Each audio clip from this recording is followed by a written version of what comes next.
All right.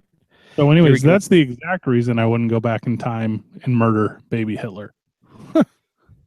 Well, Fred, the blood, the blood of nations are on your hands. I just hope you know that, theoretically, at least. You can't assure me that traveling forward through time is an actual possibility, and then after that, I can live with the public scrutiny. Who wants to kill a little kid? Well, you're right, except the one exception is baby Hitler. I cannot say with certainty or definition that if I didn't make an effort in little baby Hitler's life, that he wouldn't end up being a non-murderous tyrant. I don't know that. Right. See, you're thinking that maybe Hitler had a bad upbringing, and maybe if you can give him a more nurturing upbringing, then maybe he wouldn't have been a genocidal maniac. But if there's one thing my grandpappy told me, is you can't raise a decent Hitler. Smart words man. to live by. Yeah, Words smart to man. live. Words to live by. All right, I gotta hit the button. Let's see. All right, so I am at 3 minutes into the recording, so about 16-ish. We'll take a break. Here we go. You're listening to the way. Ah, dang it! Hold on. Classic Parsons. We're out of the gate. If people could see how Jimmy rigged my setup is. It's ridiculous. No, all right. This new hard drive is the end of my life. Yeah. Okay, here we go. You're listening to The Weigh-In with Mike Parsons. What are you cackling at, fatty? Too much pie, that's your problem. And Fred Stallone. Anybody want a peanut? On demand 24/7 at weightinradio.com. Hello, can you hear me? I'm in California dreaming about who we used to be. Hey, Fred. How you doing, buddy? I've been better, Mike. Had a rough week. Had a rough week, have you? I would call it a roller coaster of emotions. Side note, is there anybody who knows how to capture human misery in a song better than Adele? You're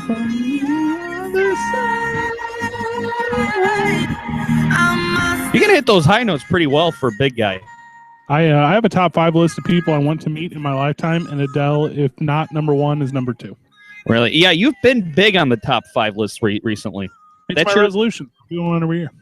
That's your new thing. And later on, I actually made a list of your best social media comments about the entire Rams moving to LA thing. Which stay tuned for that. That's the hotbed. That's the tease, listener. As picked by me, Fred, because normally I hate it when you go on these posting sprees. I'm just like, I'm usually just one status away. I say, I've got to go to bed now because if I read one more stupid Fred Slow live tweet from the Golden Globes or whatever stupid event you're live tweeting, not only am I going to defriend him, I'm going to cut him out of my life. But I've lost a lot, but I've gained even more, Mike. And that's basically the story of my life. And I lost a lot this past Tuesday, whenever the St. Louis Rams, R.I.P. Whenever the loss, Inglewood Rams. It was made official this week, Mike, that the Los Angeles Rams are now the Los Angeles Rams, and they are no longer the St. Louis Rams. I told you, Stan Kroenke don't want you, bro. Oh man, and it hurt deep as a lifelong fan. I didn't have an NFL team until I was 10 years old. I'm kind of lying. I was into the Dolphins. I really like Dan Marino. But I've had the Rams for the last 20 years, and I do not have them anymore, Mike. And I like listener out there. I'm heartbroken, man. Well, Fred, let me give you a little pep talk here, okay? Yeah. Beans, the musical fruit. No, that's not it. No. The night seems darkest before the dawn. That's Batman. You take a good, you take a bad. You take them both, and then what do you have, Fred? I see what you're doing here, Mike. Yeah. But really, you're in a, it's a blessing in disguise. Keep going. You are kind of in a position where, your wife just left you. Sure. Your wife being the St. Louis Rams. Things are looking down. And you don't know how you're going to get on with your life. But amidst the heartbreak is freedom. Because, Fred, you are now free to pick another NFL team to root for. Do you remember whenever, and I'm going to break down the fourth wall a little bit. Mike, you are married. Do you remember whenever you first met your wife, Chelsea from Southgate, and how difficult it was to date? And now that you're married and you've been together for about 1,000,000 years, you have forgotten completely how to date. And that is where I am right now with picking the NFL team. I do not remember how to do it. I don't know what their credentials are. Well, Fred, and that's okay because that's part of the healing process. But you know what's going to happen? NFL football season is going to fire back up, and you'll have a beautiful young filly, perhaps an Indianapolis Colt, tweeting you and your fan base saying, hey, come and get it, fellas. Jim Water's Irsay, fine. Jim Irsay, who was a pivotal voice in the St. Louis Rams moving to Los Angeles, has his social media team on the prowl as they are explaining to all St. Louis fans how Indianapolis is only a mere 3 hours away, and they would love to have us. How far away is Kansas City? Is Kansas about City? About five. Okay. Yeah, because I was thinking, okay, who can you cheer for? I'm thinking geographically. We don't have a lot of options. We get KC, which is good. It's an AFC team. You get out of the NFC clear. That's fine. You keep Missouri Pride. We have Chicago, which works for a lot of my Illinois friends. They're already Chicago fans. Indy is obviously an option. And then from there, you get into your national pride. You're talking Dallas, Green Bay, those kind of guys. You know, if I were a jilted Rams fan and my governor pretty much wrote the owner a blank check and he bolted anyway, and I was looking for a new team, I would pick between one of the two teams that voted against the Rams leaving. What were those two teams? Allegedly, Miami and Carolina were not in favor of the move to Inglewood. Your Dolphins. And full circle. Your Dolphins, and right now, who's not a fan of the Carolina Panthers, Fred?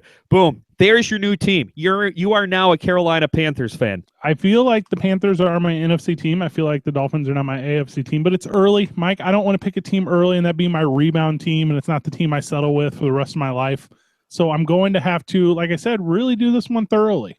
Well, why don't you can team around for a couple of seasons. The Dolphins don't deserve the fan I am right now. Okay. They need a fan that's invested in them because the Dolphins have needs too. Okay. And I can't just, from what I've been through, my bad breakup, my heartache, take this baggage, to Tannehill. He doesn't deserve that. It's not you. It's me. The thing that outraged me, Mike, so much, the betrayal. No, I get big business. I don't take it personally. The effort by both sides, at least the effort they claim, I don't really have strong issue with that. The city thinks they did enough, cool.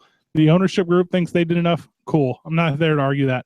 My actual outrage is with St. Louis Rams fan. Really? St. Louis Rams fan, to me, really showed their true colors last Tuesday night whenever the Rams moved to Los Angeles, because they claimed that the St. Louis Rams were the most important thing in their life. And I saw this in droves. I saw this on Twitter. I saw this on all social media. I saw this. You know me. I go to a lot of forums. I'm involved in that stuff. And you would have thought that St. Louis Rams fan hadn't missed a home game in 15 years. You'd have thought they tailgated for 3 hours before every game and 3 hours after every game.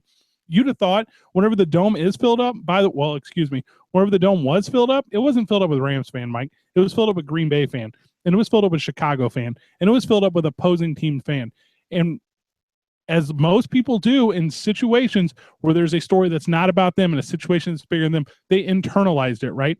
So now because the Rams are leaving, you and little Johnny, your son, Stan Kroenke, stole a football team away from my 9-year-old son, and he'll never know the joy of NFL football. Well, it's not really about you. And if you think it's that serious, move to Kansas City. If you have to have an NFL pro team to raise your child properly, get out of here. Well, Fred, number one, packing up everything and moving based on an NFL team, that's a terrible way to make a life decision. And number two, yes, in recent years, the Rams fan base has been dwindling. But there was a time, 95 straight sellouts back when there was a product on the field. And I think a lot of people are angry, and a lot of people stopped going to Rams games because Kroenke checked out years ago, and he stopped putting a product out on the field, and he's just been biding his time until he can move back to California, L.A. Factually speaking, the Rams have been number 3 or worse in league attendance for the last 10 years. Number 3 or worse.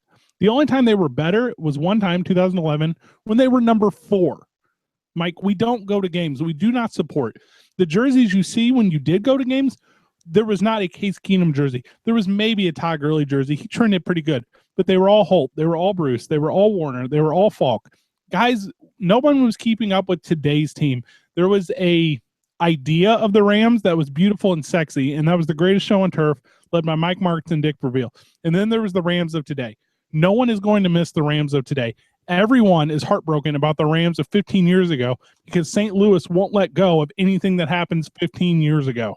Well, it's funny, Fred, you bring that up because not to make such a serious comparison because it's not nearly this serious, but you know, when you're talking about how people are mourning the Rams from 15 years ago, it's sort of like when a relationship goes bad and your wife leaves you. That's the metaphor I've been using. And you're not missing the wife who left you now. You're missing the wife that you knew when you first fell in love. And I think that's what a lot of Rams fans are doing. And you know what? I'm going to throw a little red meat to the audience there, Fred. If you are genuinely upset at Stan Kroenke, which I would be if I were a Rams fan, just think, at least for the next 3 seasons, they're going to have to play in the Oakland Coliseum. I hear it's terrible. I've never been. I hear it's garbage. Next year, did you know this? Next year is the 50th season of Rams football in LA. They played 49 years before they left. Like, it's not it, and that's, I think, is lost on a lot of people. What is the history of the Rams? And like, this is, we talk about nostalgia. It seems like every episode and how dangerous it is. Yeah, we're losing the team, and it's on a raw deal, maybe in some opinion, not necessarily mine. If you have a product, if you have a luxury and you want to keep that luxury, you don't put a year's worth of effort into it at the very end, city of St. Louis, to keep it. You put 20 years worth of effort into it. You put renovations around the stadium. You put renovations into the dome. You build the awareness. You get it out into the community. You keep investing in that thing because you know it's going to return. You know how resort tax works and luxury tax and city tax? If anyone comes and stays at a hotel in St. Louis, that money goes to entertainment. That money goes to building that commerce. Well, no one's going to come to St. Louis to watch a football game anymore because there's no more football in St. Louis. And if you'd invested effort for the entire time the team was in the city, the team would still be in the city. Do not tell me you just gave me 12 hard months out of 20 years because I don't care. That's not impressive to me. I do have to say, Fred, this is a much different Fred Slow than I heard at the beginning of last week's episode when you were all fire and brimstone against Stan Kroenke. What changed? Was it, did you see the way certain fans were reacting and it was kind of like a mirror on yourself and how you've been acting? This is a very dramatic turnaround. No, I'll tell you the difference, and the difference that really jumped out at me. I don't mind being misled by Stan Kroenke because big business is brutal. The amount of money we're talking about and the amount of possible money we're talking about is so astronomical, I can't comprehend it. With that said, I have strong issue with the Stadium Task Force. I have strong issue with the CVC. I have strong issue with the city of St. Louis trying to retroactively explain how they did so much and had such great effort and nothing was done in good faith. And then I'm tired of Rams fan, who I know, by the way, is not Rams fan. I know you're not only lying to me, you're for some reason lying to yourself, which makes no sense. I do not care for the outrage of those who are not outraged. Coming up after the break, I reveal, maybe I won't pick 5 tweets. I'll pick a couple. The top tweets / Facebook posts that Fred Slow made in reaction to the Rams moving. It's the Weigh-In 590 The Fan, 590thefan.com, weightinradio.com. 1250 is what I had. Oh, was it 1250? Yeah. I thought we went a little over. Okay, well, that's fine. Okay, so 1250. All right, so what I'm going to do here, we'll finish up the Rams talk. Do you want to transition into the national championship? I mean, the national championship happened. It's over.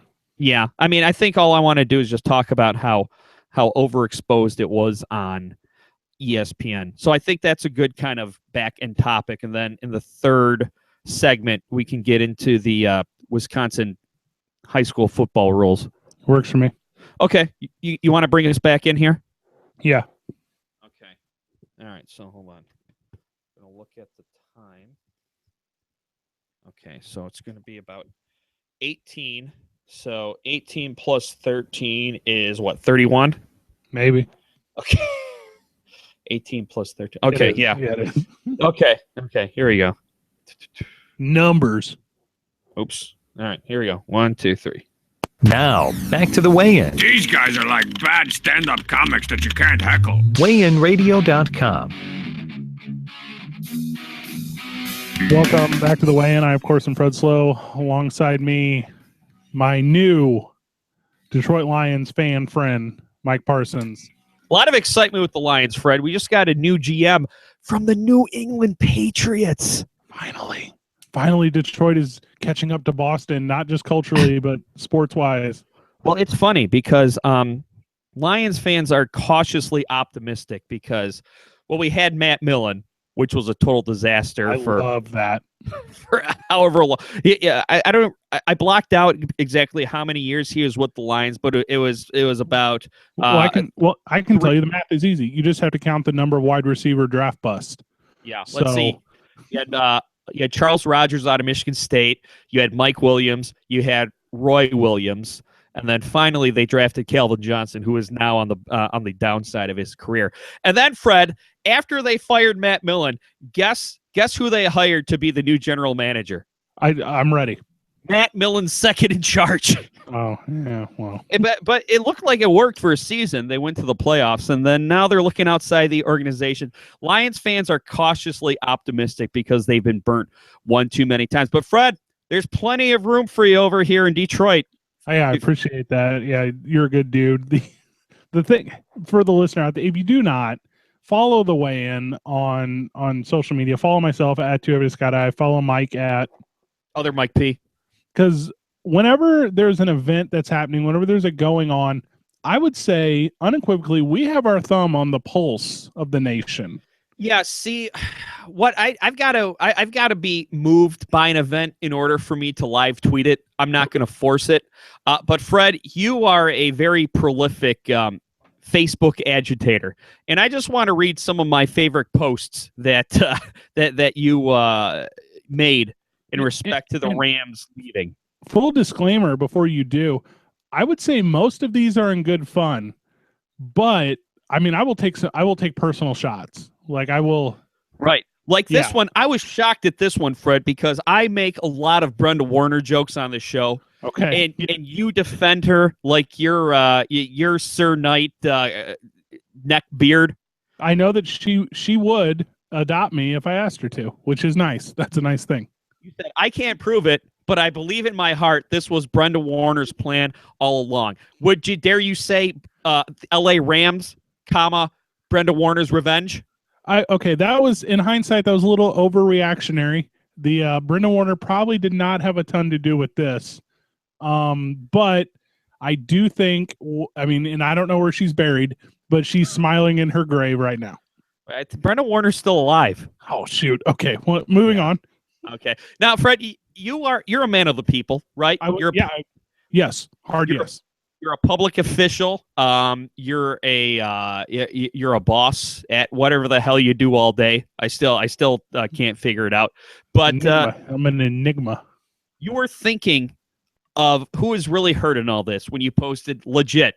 How bad do you feel for the intern from Lindenwood University that runs the Rams Facebook page? She has to be deleting posts by fans left and right. And that's so true. Anytime any business has no idea what to give an intern to do because they themselves don't have that much to do, they're like, oh, you're young. You know how to Facebook. Why don't you run our social media? You can put it on a resume. I was really fishing for ammunition because I was so fired up about this Rams thing Tuesday night.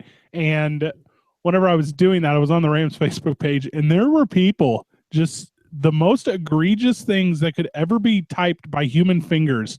And they were telling the Rams where they could go and what they could do once they got there, and on their way who they could take with them. And none of those things were well wishes. None of them at all, Mike P. No, and if it was just one intern and this intern was a freshman, that intern was probably in tears in a fetal position underneath a desk. And it was, whenever something's really trending on Twitter, and you can't keep up, man. It won't scroll fast enough. And the at St. Louis Rams was literally broken. Like, it was, for a lot of it was LA people. Hey, can't wait to get you out here. You're coming back into my life.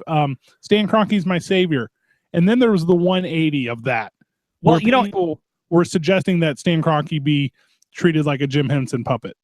That is so funny, Fred, because the day this happened, I was flipping around to all the national sports talk radio shows. I was flipping around ESPN, Fox Sports 1 at home. And, the first story was, hey, this is great. LA's finally, football's finally coming back to Los Angeles. This is the rich history of the Rams in LA, Eric Dickerson, the fearsome foursome, yada, yada, yada.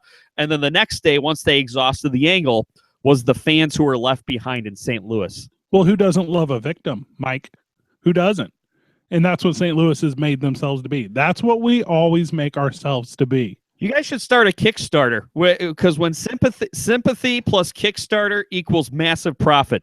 We have fans that are suing the team. It was on the front page of the it was on the front page of the paper. It was Rams fans sue ownership. You know how far this is going to go? Nowhere. It's going to get laughed out before it's even. But they're so upset. They think their only option is to sue. You better be careful, because if you upset Stan Kroenke, he is going to buy the business you work for just to fire you. Hey, here's right. No, he's going to buy the parking lot that your car is parked in while you're at the courthouse and demolish it while you're in the courthouse. Have it towed. Here's a cool thing that's happened, Mike, from the St. Louis Rams becoming the Los Angeles Rams. If you want, you can take your St. Louis Rams gear to any local charity. Oh, you mean like clothe the needy with a Akeem jersey, and which they, I guess, deserve or want. But yeah, that's nice. If you have the giveaway Dr. Pepper St. Louis Rams fleece blanket that I got in week 15, you can take that right down to the local Larry Rice homeless shelter and help out hundreds of individuals who are in need of crappy Rams. There's our first radio stunt, Fred. Instead, because most sports talk stations would probably have a burning of the Rams apparel. Why don't we start a charity drive, and you can take all your old Rams apparel, bring it to us, and we'll take it to the Salvation Army or wherever. All I want to do is help people. Well, and to have a professional football team, and I can only do one of those. Fred, I do have to say though, my favorite post was your timeline of events, because I feel as a radio show, our aim is to both educate, inform, and entertain. So your timeline of events is very thorough, yet very easy to understand. 1995, Rams moved to St. Louis. Check. 1996. I love this one. You buy a Tony Banks jersey because, Fred, as a Michigan State fan in the 90s, Tony Banks was the quarterback when Michigan State was just terrible, and I was so pumped to see a Michigan State player playing NFL football that if I saw a Tony Banks jersey, I would have bought it. Yeah, everyone had a Tony Banks jersey. Everyone knew that Tony Banks was the savior. So 1996, check. In fact, if anyone has a Tony Banks jersey, don't ask me what his number is. You can donate it to me because I will wear that. That number 12, yeah. I will wear it all over the United States. And 3 years after... If you want Tony Banks to call you and give you a Tony Banks jersey, he would not be able to do it because he'd have to be able to find the receiver first. Dang. I'm sure that joke's been around since Tony Banks was on the Rams. God. Hey, Tony Banks heat is the best heat. Like, if you want to go over as a heel in professional wrestling, you go at your job like Tony Banks wanted his. But Fred, I think it's no coincidence that hey, hold on. He's got a Super Bowl ring, right? He was the starting quarterback week 1 for the Baltimore Ravens whenever Trent Dilfer took over week 2. The year that the Baltimore Ravens won the Super Bowl. He's got a Super Bowl ring. Fred, I think you or I could have played quarterback on that team and won a Super Bowl. In fact, Sorry. I'm mad I didn't go out for the team that year. I may have been a teenager, but still. But Fred, as I've been trying to say, I think it's no coincidence that 3 years after we all bought our Tony Banks jerseys, the Rams were Super Bowl champions. Yeah, the St. Louis Rams from 1999, the third year of Dick Vermeil's coaching. What is that legacy? Up until about 2002, were the best thing in pro sports, hands down. Wasn't even greatest close. show on turf. Yeah. Yeah. 2001, Bill Belichick outsmarts us. Outsmarts the crap out of us. What Bill Belichick does in 2001 is he realizes in the Super Bowl it's officiated a little different because the world's watching, and it's not about penalties, it's about big plays. So he cheats, and he cheats in a way to where he beats us, and he cheats by holding us and taking out the best player in football, Marshall Faulk. He outsmarts us, Mike. Well, and don't feel bad because except for two instances, a.k.a. Spygate and a.k.a. Deflategate, Bill Belichick has outsmarted everyone since 2001. So smart. In 2016, the Rams moved to L.A. So there you go. A very, very detailed, thorough, I would say borderline journalistic history of the Rams. Was that 5 highlights in 20 years? Is that what that was? Yeah. Well, hey, that's more than some teams get. Fred, you did leave out any mention of the Lawrence Phillips era. Wow. Lawrence Phillips took this move to LA very rough. Well, I think it's coincidence. Lawrence Phillips, obviously a bad guy. Had fantastic potential coming out of Nebraska. He was drafted by the Rams, and then he was drafted by the Rams, and then he went all around the league and did Canadian football. Turns out he's a bit of a psychopath. He was in jail for a long time on some horrendous domestic violence / false imprisonment charges. Last year, he kills his cellmate, allegedly, and then this week, he's found hung in his jail cell. He drove his car onto a football field full of kids playing football because the kids wouldn't let him play football with them. That's why he went to jail originally. Yeah, that's a guy who needs to be removed from society. First of all, we're kind of making light, and we shouldn't do that of the debt. He's 40 years old is too young for anyone to pass. But God, he was just awful, wasn't it? What if he wasn't good at football? No one would care about this. You know what I mean? True. He probably would have been in jail or dead a long time ago. Hey, let's go to Nebraska. He's praised in Nebraska. People will talk about him as the best Nebraska running back of all time. You know who the best Nebraska running back of all time was? Eric Crouch. Tommy Frazier, a quarterback who played on the same team as him.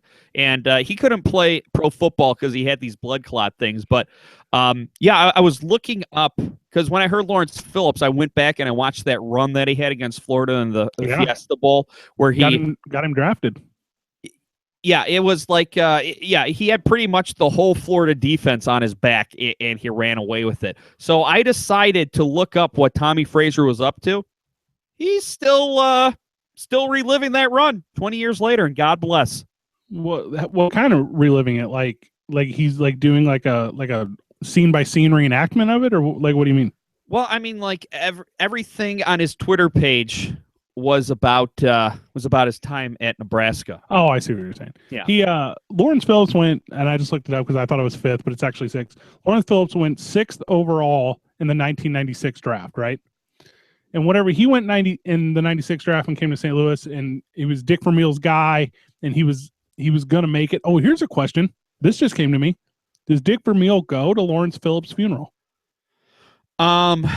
Geez. Well, what's Dick Vermeil up to?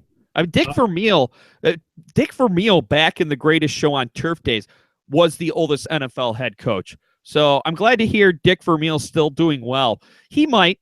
Dick Vermeil was I've never seen a man who cried so much, so embraced within the sports community. But I guess that's what happens when you win.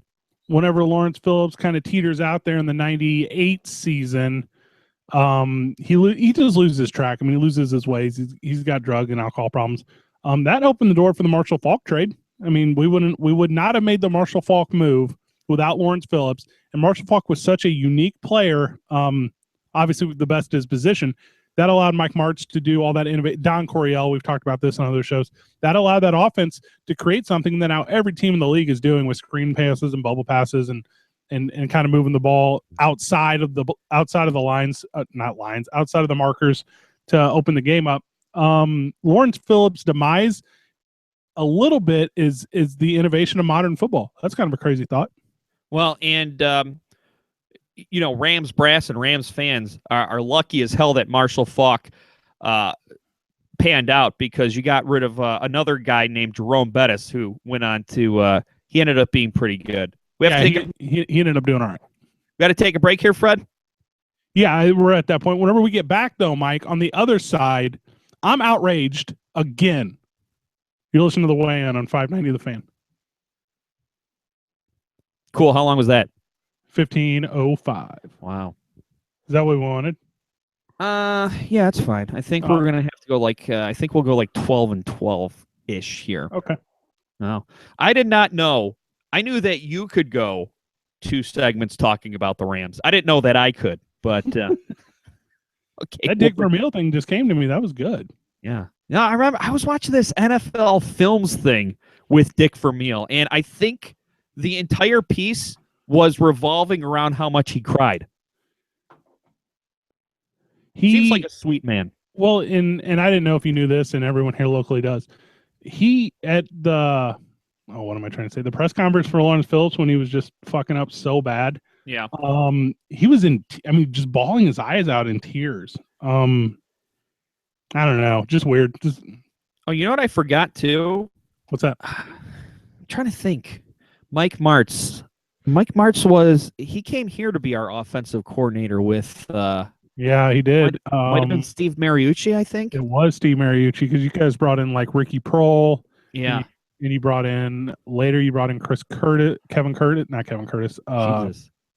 That was exciting for Oz Hakeem. Yeah, that's why I was able to make the Oz Hakeem reference earlier, because I remember him play for a lot. I thought it was sweet. We had Mike Martz, Steve Mariucci, and Oz Hakeem, the third best receiver on the Rams.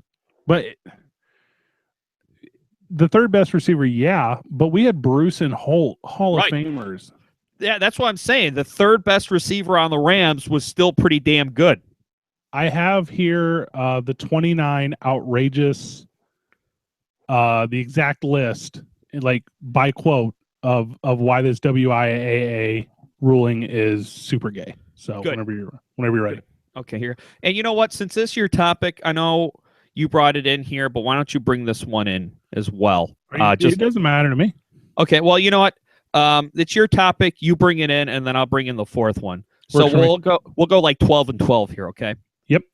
All right, so it's 35 right now. So at 47, here we go.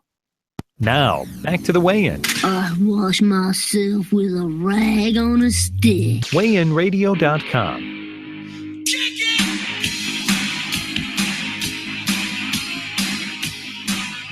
Weigh-In Radio. Weigh-In Radio. Some sick freestyle skills. Is that the chant you would love to hear at a high school game whenever we showed up in the crowd to cover the big championship between between Bayside and Valley? Is that what you want, Mike? You want to hear that chant? Hey, how come at Bayside it was the same 5 kids doing everything? Like, what the hell else? What the hell else was the student body doing? They're probably doing cool stuff like drinking and getting laid, while Zach and Screech and Slater and Kelly were doing their goody crap. If I went to Bayside, there's no way you're going to get me to join the drama club. No. Be a wrestler. Nope. I think they were in like a club where they like detailed cars or something, like small engine repair. Like, what kind of skill set do these kids have? All while swinging a shift at the max. Who's got the time? No. And if they lived in the state of Wisconsin, they would not be able to support the Bayside Tigers at high school events because kids are no longer allowed to support, Mike. It's against the rules now. Well, and you've been following this closer than I have. They can support, they just can't derogatorily chant, right? They could probably chant affirmations like, Better luck next time. The Wisconsin Interscholastic Athletic Association has put out a brand new sportsmanship reference guide, Okay. and it has eliminated chants such as airball. Now, wait, are these regulations or just suggestions? No, these are regulations punishable by stoppage of play, removal of the venue, and if extreme, forfeit from your team. Well, good. They don't want the kids to be jerks. On the list, and I picked out the 29 most egregious. Oh, wow. Booing of any kind, Mike, booing. Wait, you've nailed it down. You've whittled down the list to just the 29 top ones. The chant overrated, no longer allowed in high school athletics. Yeah. You can no longer chant scoreboard, airball, nuts and bolts. You can't do it. Fundamentals, we can't hear you. Warm up the bus. Nah, hey, goodbye. Cool. Well, there goes my Jock Jam CD. You can't say push it because it sounds like not push it. Yeah. And here's my favorite, Mike. My favorite chant of all time. Every sport ever played can use this chant, and it has been outlawed by the WIAA. USA. What?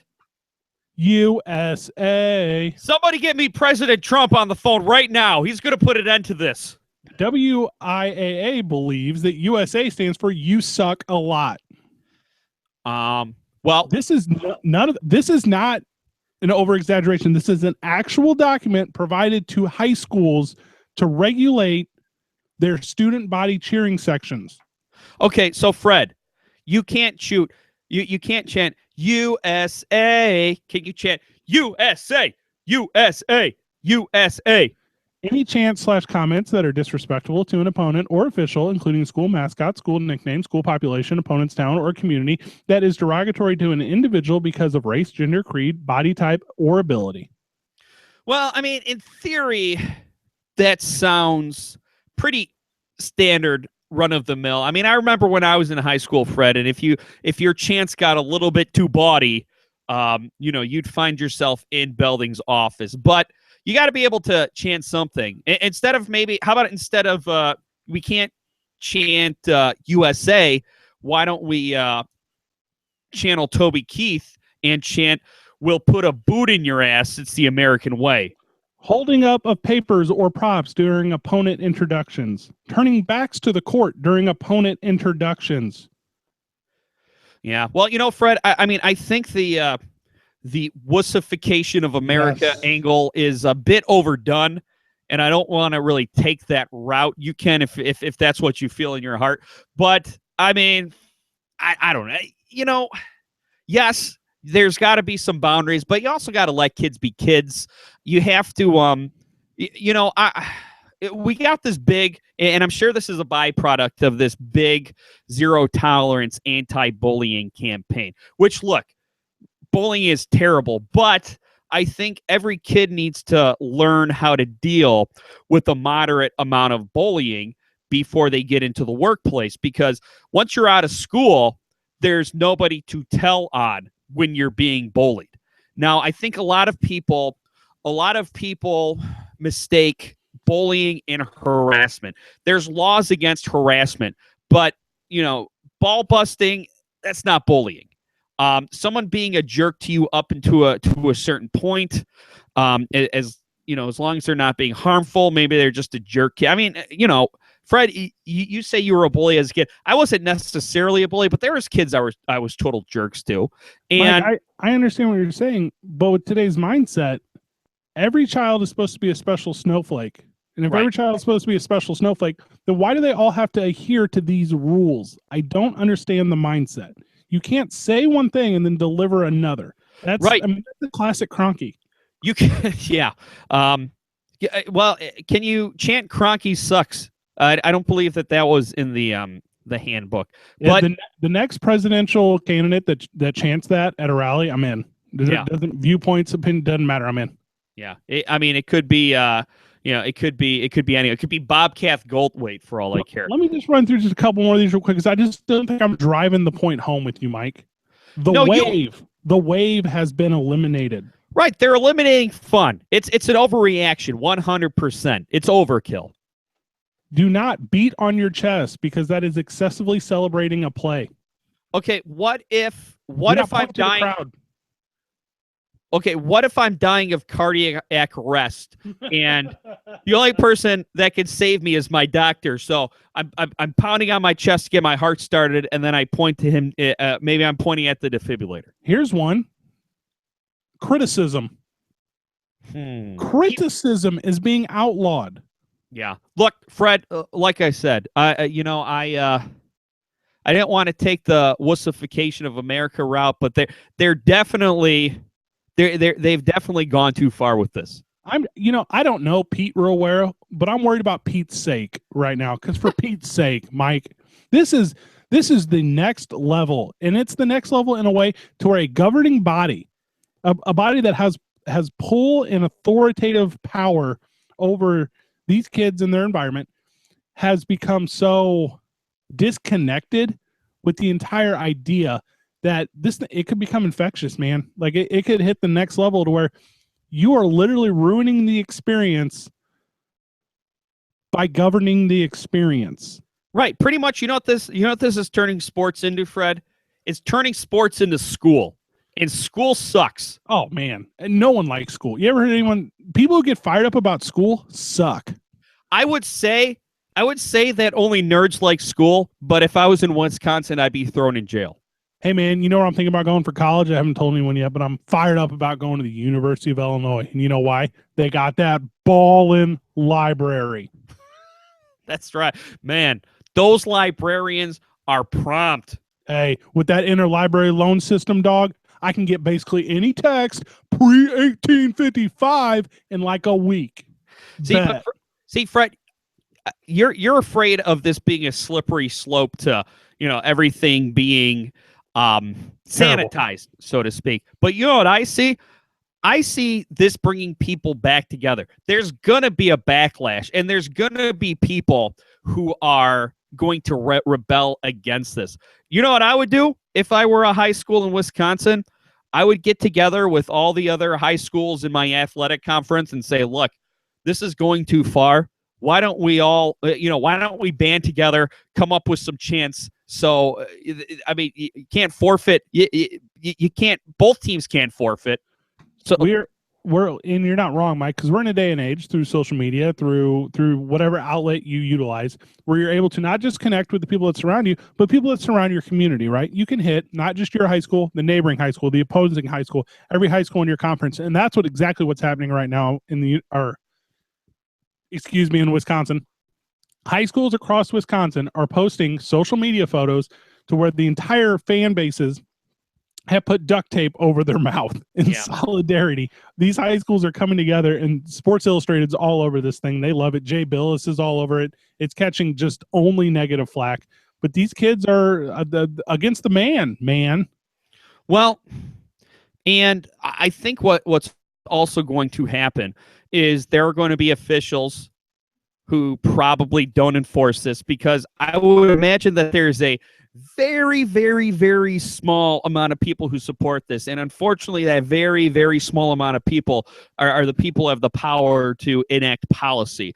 But, probably what's going to happen is there's going to be officials called into question, because people are going to be posting their online videos saying, hey, look, they chanted, they didn't forfeit.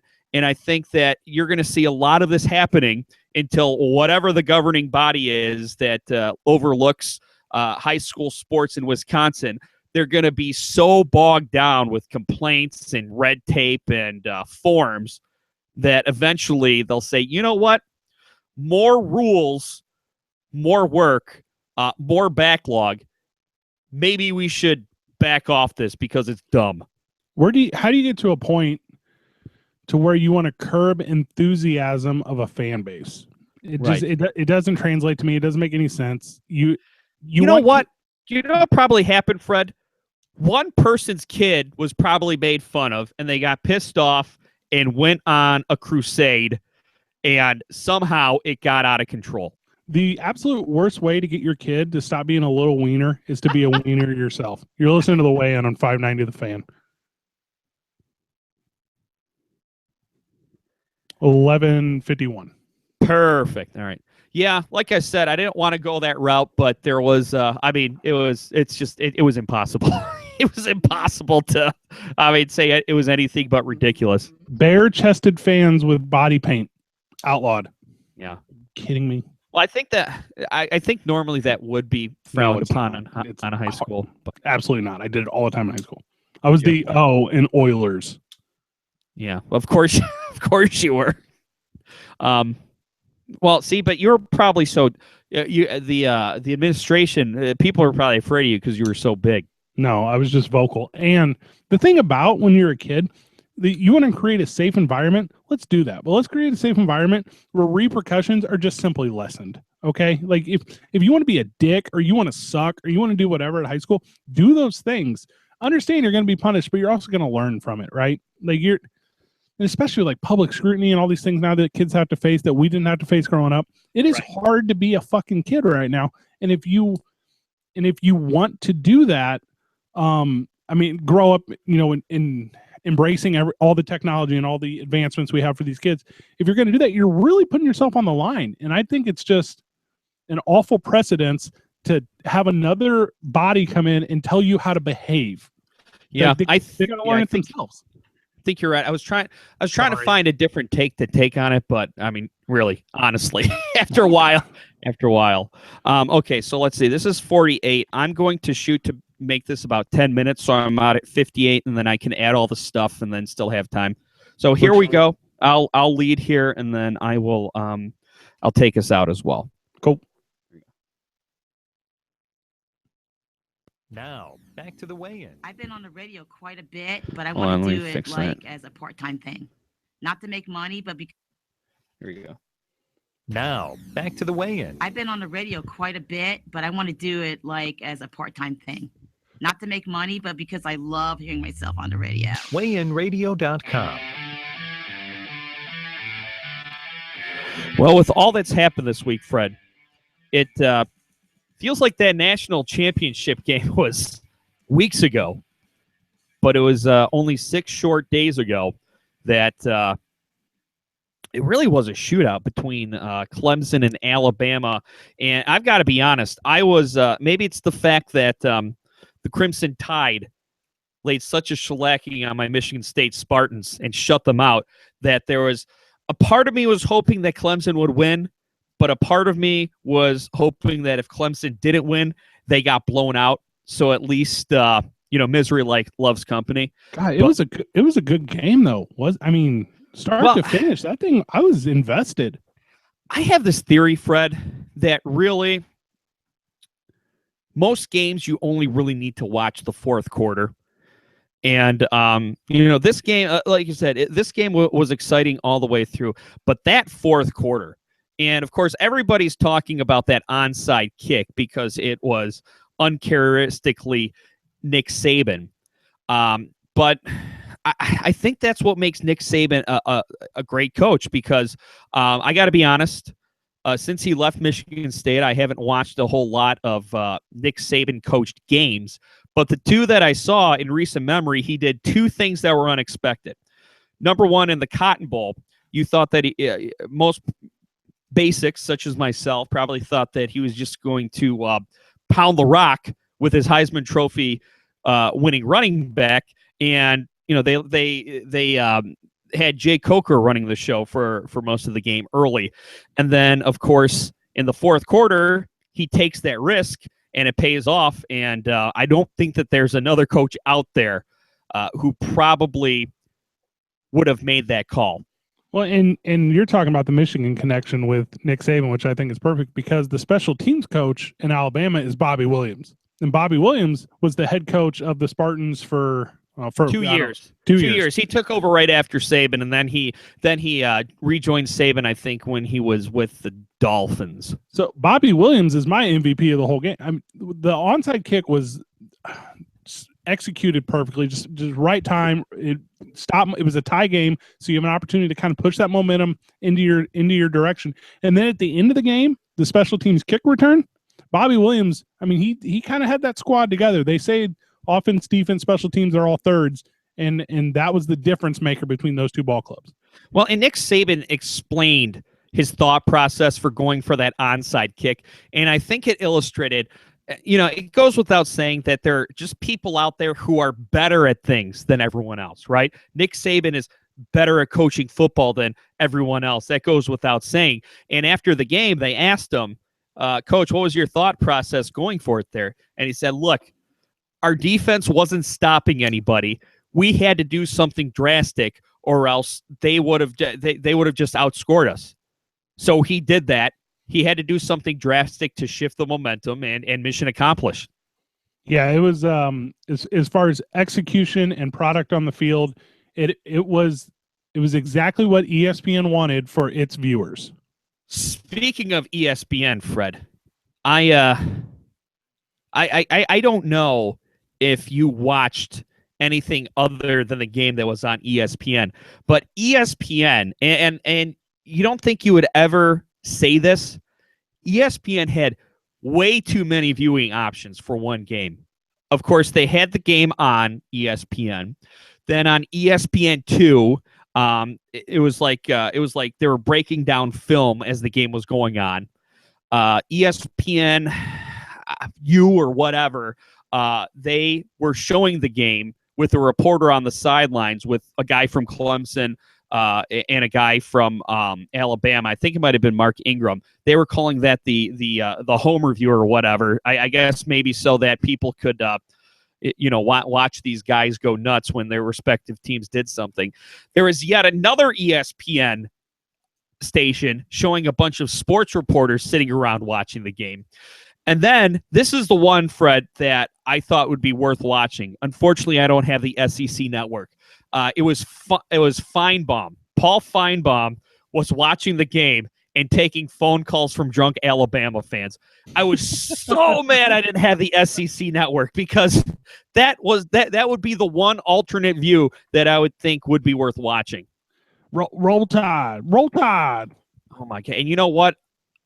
I could not care less about Alabama. I could not care less about Auburn. But I wish that Paul Feinbaum had an affiliate where I live, because I guess what happens all year, Fred, it could be April. Okay. Paul Feinbaum just opens up the phone lines and lets Auburn fans and Alabama fans just go after each other. So we're going to call a regular we're going to call it the game. We're going to call it the broadcast. Okay. Just to keep terminology simple. Okay. But we're going to call what ESPN did the other day. We're going to call that the mega cast. Okay. Are you following me? Sure. So branding. Yeah. So ESPN has given the mega cast treatment to the national championship game. So are you telling me you do? And by the way, the radio broadcast, because I'm a bit, I work in radio. I'm that loser. The radio broadcast is always outstanding with the guys they put up there. I think they had the Monday Night Crew working on it. It was through the roof. So do you believe in your heart they should or they should not give it to like the European soccer championships? Like, do you need a mega cast for the Little League World Series? Like, what? No, I don't even think you needed a mega cast for the college football championship game. So you are not pro mega cast. You are absolutely an opponent of the mega cast. Well, here's the thing, Fred. Number one, I felt overwhelmed by the choices. Because all right, well, do I want to? Which one's going to be better? I felt like the decision was overwhelming. But then when I flipped around to all of them, it just. I mean, ESPN they took a chance, and it just didn't seem to work out. I'm sure that if anything, people probably might have gotten a kick out of watching the film room where they had football minds breaking down film as it happened. But the Homer cast was kind of pointless. And I mean, really watching the sports writers sit around and talk, it was like being at a Super Bowl party where like one person and they're not talking to you because they're there with their better friends. It was like that, but you're watching it on TV, which thankfully you can change the station and get out of that awkward situation. The football product on TV, college or pro, is so perfect for TV. And I don't know where you watched the game or whatever, but I watched it on a 102-inch projector over at my buddy's basement, and it is just the finest viewing experience you can have. It's beautiful. It is oh beautiful. My gosh, it is. And what they do with their camera angles and their work, it is a very good finished product, and I enjoy watching it. And then, like I said, whenever you put these other value added aspects into it, I think it works because I'm a guy who absorbs that. Also, I'm on a new sobriety kick, so I haven't had a drink in since the new year. So I'm really dialed into the game, and I left knowing more about college football than when I entered. So did you flip around all of them, or did you pick one and stick with it? Well, we picked the regular broadcast and stuck with it, but I'm able to invest through my smart device or whatever on right. Twitter, other interactions, and I like that full circle that I can get in my sports coverage. But I only like it live. Like post, I don't need to go back because I've already drawn my own opinions. Right. But as something is occurring, maybe has something to do with my live tweet situation. I like to be able to grab as much information as humanly possible and then draw my own conclusion. Yeah, and you know what? I'm just one guy, and I'm not a geek when it comes to college football like some people are. Maybe for the mega fan, it was great, but I don't know because ESPN's rating for the game was down. Of course, that might be misleading because their downloads and their streams and their app numbers were up. But I don't know if the ratings were down, if they were just taking the numbers for the game itself, or if they were taking all the numbers from the MegaCast and adding them together. It was something like 60% of households in Birmingham, Alabama were tuned in. That's almost that's more than half of the houses in town. That's good job, Birmingham. Roll Tide. Roll Tide. All right, Fred. We've got to get out of here. We'll be back. I'll be back next week. You're on the station various times throughout the week. Yeah, we got a lot of Ambush soccer next week, the 29th and 30th. The Ambush are at home, so you can check out myself. And Joe De Niro is the Ambush who've made a lot of roster moves lately. They're really trying to shake things up. A back-to-back home game, so come down to the Family Arena, check that out. We're going to have a lot of fun. Also, if you're not tuning in regularly to the regular programming throughout the week on 590 The Fan, it's on the come up. It's trending in the right direction. So we'll be back next week. You can listen to us on demand 24/7, weighinradio.com. Keep it here, 590 The Fan and 590thefan.com. Yeah. I kept pushing the button and I could not hear the out music. It turns out that I had to jiggle the connector there. I just picked a scab and it's bleeding like I've been stabbed with a knife. Oh yeah, the smallest cuts bleed the most. Good show. I thought that was a good show. The smallest cuts bleed the most. What the fuck does that mean? I don't know, man. That's just me. That's just me being wise on many levels. Oh man, I wish I could lift my leg in a way where you could see this. There's literally an 1.5 inch stream of blood from the middle of my shin. I picked it as we were going off. I didn't do this. Can you lift it so that we can see it on the camera or what? Maybe. Hold on. Okay. All right, wait, talk again so it goes to your Okay, talk. Hold on. Oh. Okay, that's pretty good. Nice. Oh, you're doing that for scale? Okay. All right. That's like a fourth of a smartphone. For scale, my iPhone 6S Plus, which is the biggest phone in the history of phones. Yeah. Well, that was we'll probably have to put a graphic content disclaimer at the beginning. Oh, shit. You know what I just realized? What? Well, the recording program I use doesn't have a built-in MP3 converter, and I forgot to download it, so I gotta do that real quick. Okay. Unless you wanted a WAV file, would that work? Yeah, it's fine. All right. Well, you're gonna get in a way. It'll take forever to upload, but you know what? I probably won't put the finishing touches on it till tomorrow. So. Oh, then I got time. I'm gonna download this Okay. converter and do it. All right, I'm stopping the broadcast here. By the Oh, way. cool.